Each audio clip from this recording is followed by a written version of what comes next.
Oi pessoal, tudo bom com vocês? Hoje eu vim falar sobre o Egito. A principal coisa que a gente lembra do Egito é o rio Nilo, que no Paleolítico sofria de inundações e tinham animais ferozes. Por isso as tribos elas ficavam mais na parte norte da África. Lembrando que o rio Nilo ele fica na parte central. Depois teve o período glaciário, que é de 500 mil a.C. até 30 mil a.C., quando teve a desertificação da África. E também lagos afluentes e interiores do rio Nilo secaram e eles tiveram que ir mais pro vale do rio Nilo mesmo, mais pertinho. Na sociedade há vários pequenos grupos de famílias que são chamados de nomos e também um chefe que é chamado de nomarca. Nas margens do rio era praticada agricultura e também tinha os papiros, que era uma folha longa onde se escrevia. Com o tempo, os nomos eles se agruparam e formaram o Reino do Norte e o Reino do Sul. O Reino do Norte também pode ser chamado de Baixo Egito, que em 3200 a.C. o Menes conquistou aquela área e ele se tornou o primeiro faraó. Já no Reino do Sul é chamado de Alto Egito. Quando Menes conquistou o Baixo Egito, surgiu o Antigo Império, que durou quase 100 anos e os faraós enfraqueceram de poder, assim os nomarcas puderam tomar o poder de novo. Aí surgiu o Médio Império, que começou em 2000 a.C., que voltou o poder para o faraó de novo, e o principal foi Tebas. Aí, em 1750 a.C., o rio Nilo ele foi invadido pelos Hicsos, que sabiam técnicas militares bem mais avançadas do que o povo que já estava lá. Aí o pessoal que estava lá, que não sabia tantas técnicas, começou a aprimorar de acordo com o que o pessoal que estava invadindo usava, para eles poderem combater. E aí, em 1580 a.C., os invasores foram expulsos e começou um novo império. O faraó Tutmés II, ele foi o auge do governo e ele praticou bastante o expansionismo. Ele expandiu para a Síria, para Israel e para a Núbia. E eles usavam a seguinte teoria: quanto mais você expandia, mais escravo você conseguia, mais riqueza você conseguia e mais desenvolvido você era. Aí o antigo faraó morreu e o faraó Ramsés II deu continuidade ao seu governo. Só que ele também morreu. E aí o Egito começou um processo de decadência. Em 670 a.C. teve invasão dos assírios, depois também teve domínio dos persas, depois domínio dos gregos e dos romanos. Se a gente for pensar na pirâmide social do Egito, a parte de cima ela é ocupada pelo faraó e pela sua família, pela nobreza e também por sacerdotes. Os sacerdotes eles interferiam no assunto público e meio que o faraó era só um instrumento do clero.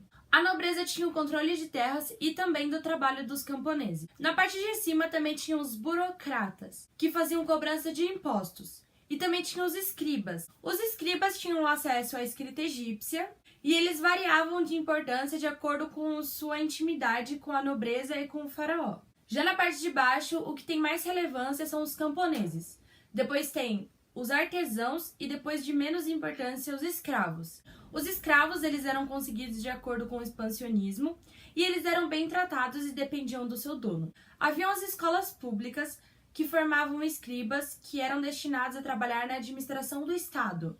A maior concentração de trabalho era na agricultura e era a partir da agricultura que se adquiria o sustento da população. Isso a gente pode considerar em todo o Egito, menos na Fenícia e em Creta, porque eles faziam também comércio marítimo. As terras eram propriedade do faraó e da nobreza. Havia também os armazéns, que era lá onde era guardada a colheita, era administrado pelo Estado e uma parte ela era exportada. Mas também haviam poucas relações com o exterior, não era tão explorado ainda. E havia também um pouco de rebanho de gado bovino, que eram vistos próximos às margens dos rios. Bom, agora a gente vai falar sobre a religião. Eles acreditavam muito em deuses, que eles eram protetores da água, da terra, das plantas e de várias outras coisas. Era praticado o incenso e o sacrifício de animais e de homens, e os deuses eles eram cultuados de diversas formas. Cada um acreditava de um jeito de cultuar, então eles praticavam várias formas para agradecer os deuses, para pedir coisas aos deuses.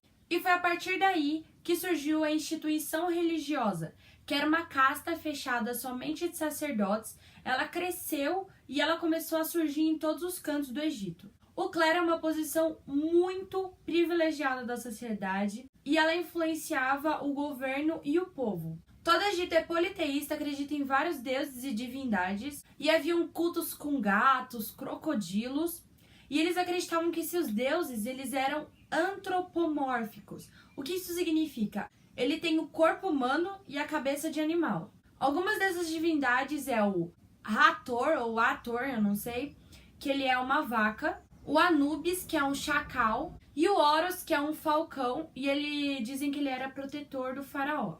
Eles também construíam túmulos e templos para poder homenagear a morte e a vida futura. O principal deus egípcio é o Amon-Ra.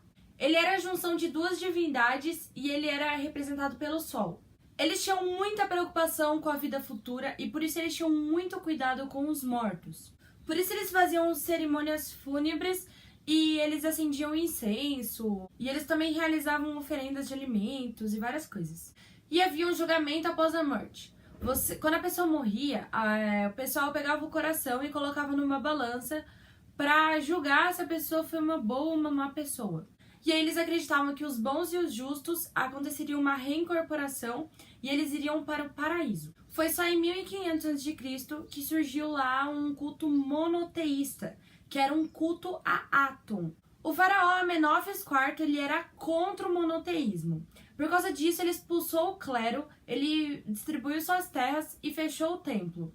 Ele queria, através dessa ação, quebrar o poder dos sacerdotes. Aí ele criou uma nova classe sacerdotal ao norte de Tebas, a 32 quilômetros. Era chamada a Cidade do Horizonte ou a Morada de Atum. Foi transformada em residência real e ele mudou o nome para Akhenaton. Só que foi uma tentativa efêmera, que significa curta duração. Aí quando Amenófis IV morreu, o seu sucessor, Tutankhaton, permitiu o clero a voltar ao culto ao deus Amon e ele mudou o seu nome para Tutankhamun. Esse foi o vídeo de hoje. Se você gostou, deixa o gostei. O próximo vídeo é sobre Fenícia e Israel. Vejo você lá. Tchau!